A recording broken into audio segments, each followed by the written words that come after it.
네, 김동성 씨한테 뭐라고 말씀을 드려야 할지 모르겠는데 욕 받습니다. 욕 보셨습니다. 예. 진짜 욕받네. 우리 선생님, 보시면서 좀 도움이 될 만한 질문들이 있었나요? 혹시나? 아까 깜짝 놀랄 만한 일이 하나 있었는데 정말 네. 공부를 하고 오셨는지 알았습니다. 아까 무릎을 구부렸다 폈다 할 때 소리가 많이 난다고 말씀을 하셨는데 그때 손을 대고서 무릎을 구부렸다 폈다 할 때 약간 탄 발음이 들린다 그랬는데 튕겨지는 그 위치에 따라서 생각하는 원인들이 좀 달라질 수 있으세요. 네. 특히 이제 연골판이 있는 위치에서 그런 탄 발음, 튕겨지는 그런 음과 함께 튕겨지는 느낌이 났다 그러면 연골판 손상을 꽤 많이 의심해 볼 수 있는 검사 중에 하나입니다. 살 때면 느낌이 없는데. 네, 이번에는요, 우리 시청자 여러분들도 함께 할 수 있는 자가진단 시간을 가져볼 텐데요. 함께 보시면서 체크해 보시기 바랍니다. 네. 시큰거리는 무릎 때문에 운동은커녕 걷기도 힘이 드신다고요? 혹시 다리를 움직일 때마다 딱딱 소리도 들리고 갑자기 스르륵 힘이 빠진 적도 있으세요? 그렇다면 여러분의 반월상 연골판도 전문의의 진료가 당장 필요합니다. 선생님, 이 중에서 반월상 연골판이 이제 파열돼서 오는 환자 중에서 가장 많이 호소하는 증상이 어떤 게 있을까요? 보통 급성기 증상에서는 잠김 증상이라고 얘기를 하는데 두 번째 항목에서 운동 중에 무릎이 구부려지지도 않고 펴지도 않은 상태. 이거는 특히 연골판 파열이 파열되면서 뼈하고 뼈 사이에 지금 성대 파열 한다고 그러잖아요. 성대 파열. 정말 냄새라도 안 나면 진짜 넘어가겠는데. 나 진짜 다행이다. 아니, 오늘 주제가 뭐 역류성 식도염입니까? 김동성 씨는 무슨 죄예요? 아무리 병이 많아도 그렇지. 좀 나눠서 합시다. 나눠서 주제를. 네, 말씀 다시 정리하겠습니다. 예. 연골판 파열이 되면서 제 위치에 있으면 모르겠지만 많은 파열을 일으키면 딴 위치로 전이가 돼서 끼어 들어갈 수 있는데 그런 경우에는 운동 범위를 갖다 줄여줄 수 있습니다. 네. 한번 살펴보겠습니다. 저희 식구들 어떤 항목들이. 국주 씨는 다 칠했어요? 저는 두 개는 확실하고요. 네. 구부려지지가 않을 때가 가끔 제가 지금 구부리면 되게 아플 것 같은 느낌 있잖아요. 그래서 생각하고 있다가 조금 있다가 이렇게 조금씩 핀다던가 그런 게 있고 그다음에 무릎을 움직일 때 딱딱 소리는 저는 안 났었어요. 손을 댔을 때도 나네? 네, 내가 볼 때 이국지 씨는 3일장으로 하는 게. 본인이랑 걱정해 보세요. 저도 몇 이제 개입니까? 무릎 통증으로 가끔 걷는 게 좀 힘들 때만 해. 제가 많이 걷거든요. 이 다리를 어떻게 하면 좋을까요? 네. 이건 국장이요. 수준이. 선생님 꼭 오셔야 돼요. 좀 심각한 것 같습니다. 자, 김동준 씨. 저는 뭐 양반다리하고 쪼그려 앉아 있을 때 이때 통증이 좀 오고요. 네. 그리고 무릎 움직일 때 이제 아까도 보셨듯이 소리가 나는 거 이렇게 두 가지인데 다들 더 안 좋으신 것 같아요. 그런 것 때문에 섭외된 거예요. 얼마나 건강한지 알아요? 우리는 치료하면 바로 잘려, 이 자리에서. 네, 선생님이 보시기에는 어떤 분이 좀 의심이 되나요? 사실 이국기 씨가 가장 의심스러운 거죠. 예. 대부분 젊으신 분들에서는 큰 외상력, 그러니까는 운동 활동을 하다가 다쳤다든지 그런 경우가 많은 원인이 되긴 하겠지만 보통 또 연세가 드셨을 때는 대부분의 경우에 이제 연골판이나 이런 것들이 이미 퇴행성 변화가 와 있는 상태라서 갑자기 걸음을 뛰어나갔다든지 혹은 계단을 내려가다 약간 삐끗했다든지 그런 정도의 작은 손상만으로도 파열을 일으킬 수 있기 때문에 외상의 과거력이나 혹은 크게 다친 기억이 없더라도 연골판 증상이 좀 명확하게 나타난다 그러면 연골판 파열을 의심해 볼 수가 있습니다. 네. 자, 김동성 씨가 선수생활 은퇴를 결정할 만큼 괴롭혔던 반월상 연골판 파열 증세. 과연 어떤 상태인지 궁금합니다. 자, 검진 현장으로 가보겠습니다. 무릎 검진을 받게 된 김동성 씨. 제 연락처 이렇게 개인 소장하고 이러는 건 아니시죠? 네, 그건 아니에요. 이런 무릎 검진 말고 왕자병 검진이 필요하겠는데요. 그나저나 무릎 관리는 좀 하시나요? 안녕하세요, 김동성입니다. 요즘 뭐 추워지니까는 이제 뭐 곰탕을 먹는다던가 도가니탕을 먹는다던가 이런 쪽으로 무릎 관리를 좀 하고 있는 편이죠. 제가 98년도 올림픽에서 금메달을 따고 와서요, 바로 수술을 한번 했고요. 그리고 또 99년도에도 수술을 했어요. 그리고 2002년도 올림픽 바로 앞두고 또 세 차례 이제 마지막 수술을 했는데 무릎 세 차례의 연골판만 수술이 이제 남긴 선명한 세 번 흔적들. 똑같은 아이고, 쪽, 정말 오른쪽만 세번 아팠겠어요. 수술을 했어요. 보드 같은 겨울 종목을 이제 하게 되면은 좀 무릎에 통증이 조금씩 오더라고요. 제 무릎은 신호등으로 따지면 노란색이지 않을까. 노란불이 나올지 어떨지는 일단 검진을 받아봐야 알겠죠. 우와, 환자복 차림도 빛이 나네요. 어머, 자세가 좀 민망함은 뒤로 하고 서둘러 다음 장소로 이동하는데요. 사실 검사를 진행하지 못할 뻔했어요. 이유는 바로 이 허벅지 때문. 너무 탄탄한 허벅지 덕에 애 좀 먹었답니다. MRI 장비가 김동성 씨의 다리를 힘겹게 붙들고 있는 동안 검사 화면을 즉석에서 확인하는데요. 그의 무릎에 이상이 있긴 있는 걸까요? 겉으로 보기엔 너무 튼튼한데 말이죠. 드디어 모든 검사를 마치고 마주하게 된 선생님. 뭔가 발견하신 눈빛인데요. 바깥쪽에는 빨간 삼각형이 좀 명확하게 있으니까 괜찮은 정도세요. 안쪽은 이게 없죠. 네. 바깥쪽에 있으면 안쪽에도 있었는데 그게 없죠. 두 연골판의 모양이 다르다고요? 제대로 좀 봐주세요, 선생님. 통증을 느낄 땐 좀 안쪽이 느껴졌습니다. 안쪽으로, 이쪽. 바깥쪽은 괜찮고요. 연골판이 하는 역할이 위에 뼈, 아래 뼈가 만나서 체중 부하가 돼서 체중이 지나가는 길목이 되는 거죠. 그런 기능이 떨어져 있는 상태죠. 치료가 좀 필요한 치료라면은 수술이잖아요. 수술이 또 필요하단 말씀? 검진 결과 지금 확인하시죠. 네. 선수 활동하실 때는 병원을 많이 다니셨을 것 같은데 어떠셨는지요? 선수 때는 매년 제 몸을 관리하기 때문에 뭐 MRI나 CT라든가 항상 병원을 매번 갔었어요. 근데 은퇴하고 나서는 제 무릎을 한번 MRI 찍어본 때가 이 프로를 하면서 올리브라는 프로를 하면서 저 때 10년 거진 10년 만에 간 거죠. 이야.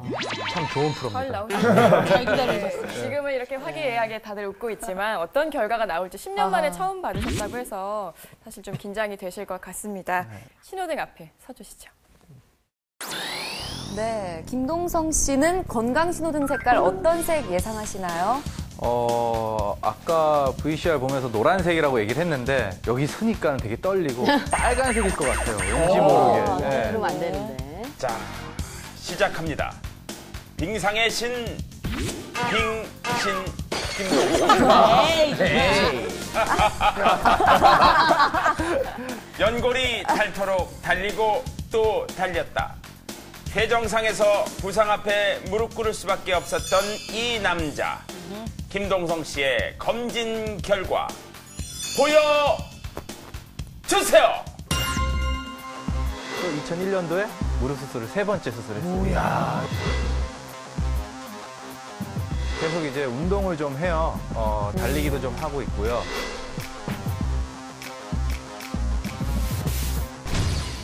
노란불, 초록불. 초록불. 빨간색. 주저앉고 많아요. 김동성 씨. 휠체어 좀 갖다 주세요. 휠체어.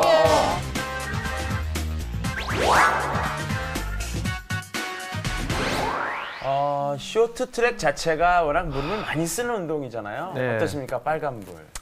그래도 좀 수술 3번 하고도 이제 근육이 있으니까는 근육으로 조금 이렇게 보호를 할 수 있을 거라고 생각해서 노란불을 생각했거든요. 근데 근육이 다 필요 없구나. 너무 마음이 아프네요, 제가 지금. 마음 아프시겠지만 그래도 검진 결과 자세히 들어보면 또 빨간불에도 종류가 다양하니까요. 그렇습니다. 선생님 자세히 좀 알려주시죠. 안타깝게도 빨간불을 드리게 되는데요. 그렇게 된 이유는 먼저 이게 정상적인 MRI입니다. 대퇴골에는 위에 뼈가 있고 아래 경골이라는 뼈는 정강이 뼈가 있어요.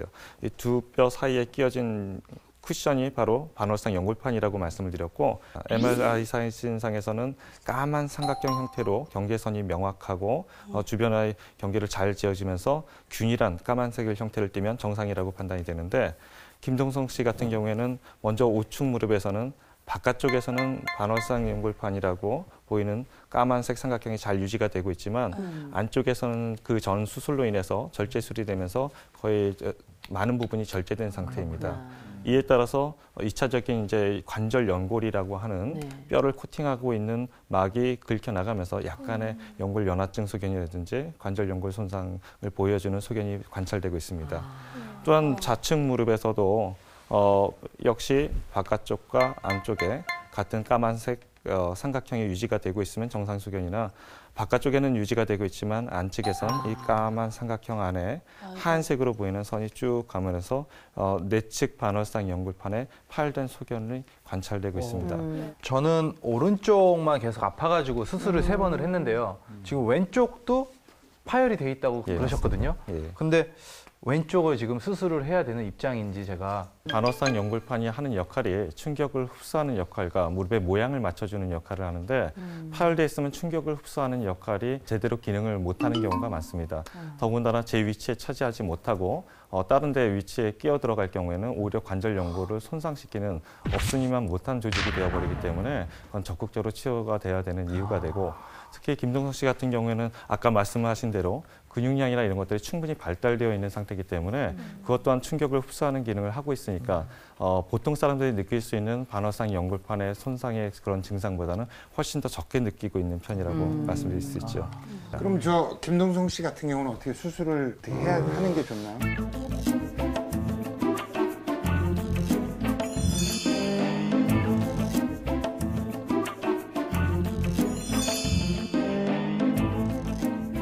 지금은 관절 내시경 수술을 받는 것이 좋습니다. 받는 것이 좋습니다.